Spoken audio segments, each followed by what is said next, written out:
Hello friends, welcome to inspire biology classes. आज का topic है हमारा टैक्सोनॉमिकल एड्स। तो शुरू करते हैं taxonomical aids. Taxonomical aids are tools for taxonomic studies. Taxonomical aids वैसे टूल्स हैं जिसकी मदद से टैक्सोनॉमिक स्टडी किया जाता है, यानी कि जितने भी प्लांट, एनिमल्स या दूसरे ऑर्गेनिजम्स के स्पीसीज हैं उनको स्टडी किया जा सकता है। मगर ये जो इतने सारे स्पीसीज हैं प्लांट्स के, एनिमल्स के या अदर ऑर्गेनिजम्स के, उनको तभी स्टडी कर सकते हैं जब इनको प्रॉपर आइडेंटिफाई करें और प्रॉपर आइडेंटिफाई करने के बाद इनको क्लासिफाई करें। Taxonomic studies require correct classification and identification of organisms. Taxonomic aids जो है टैक्सोनॉमिकल एड्स जो है किसी भी ऑर्गेनिजम्स को आइडेंटिफाई और क्लासिफाई करने में मदद करता है, क्योंकि इसमें कई सारे टेक्निक, प्रोसीड्यूर और स्टोर्ड इंफॉर्मेशन शामिल होते हैं। अब हम लोग ये जानेंगे कि टैक्सोनॉमिक स्टडी क्यों करते हैं और इसका क्या इम्पोर्टेंस है। तो taxonomic studies are useful in many field, for example agriculture, forestry, industry, in knowing our bioresources and their diversity।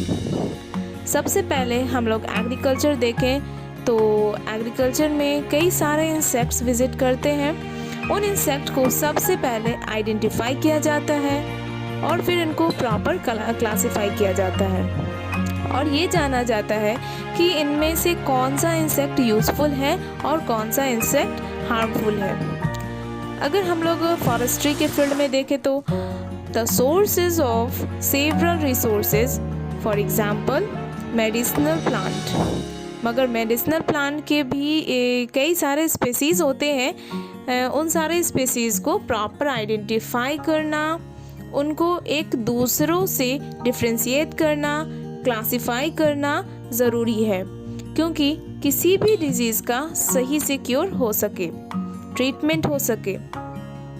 In case of industry के केस में भी टैक्सोनॉमिक स्टडी में बहुत इम्पॉर्टेंट रोल है।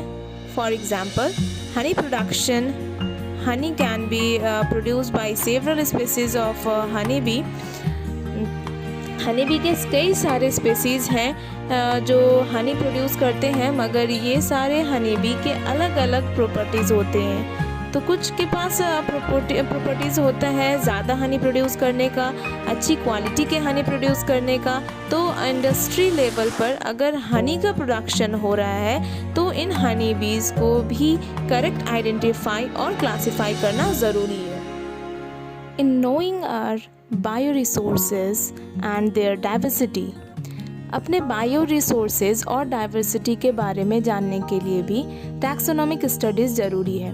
सारे प्लांट्स, एनिमल्स और दूसरे लिविंग ऑर्गेनिजम्स का करेक्ट आइडेंटिफिकेशन एंड क्लासिफिकेशन ज़रूरी है और ये हम लोग टैक्सोनॉमिकल एड्स की मदद से करते हैं।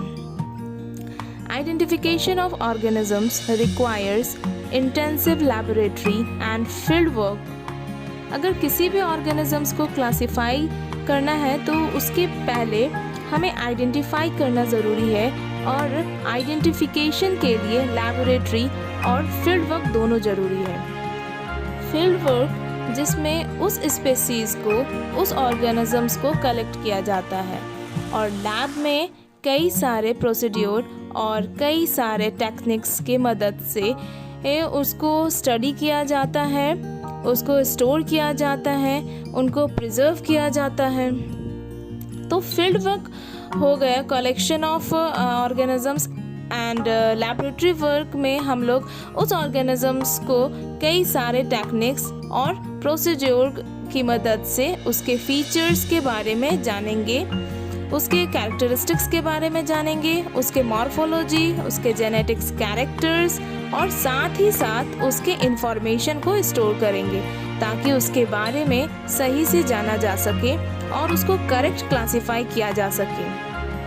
Hence, in taxonomical aids, certain procedure and techniques are developed to store and preserve the informations of organisms। तो किसी भी ऑर्गेनिजम्स के इंफॉर्मेशन को प्रिजर्व करने के लिए, उसके इंफॉर्मेशन को स्टोर करने के लिए टैक्सोनॉमिकल एड्स में कई तरह के प्रोसीड्यूर और टेक्निक्स का इस्तेमाल किया जाता है। कई केसेस में स्पेसिमेन को भी प्रिजर्व कर दिया जाता है फॉर द फ्यूचर स्टडीज़। तो कुछ टैक्सोनॉमिकल एड्स जो है कि हम लोग पढ़ेंगे वो है herbarium, botanical garden, museum, zoological park, taxonomic keys, flora, manual, monographs and last catalogues etc. और ये सारे टैक्सोनॉमिकल एड्स हमें क्या में मदद करेंगे? For the correct identification and classification of the organisms by using procedure, techniques and some stored information. तो इन सब के बारे में हम लोग देखेंगे in the next videos. Thanks for watching this video. Like, share and subscribe my channel.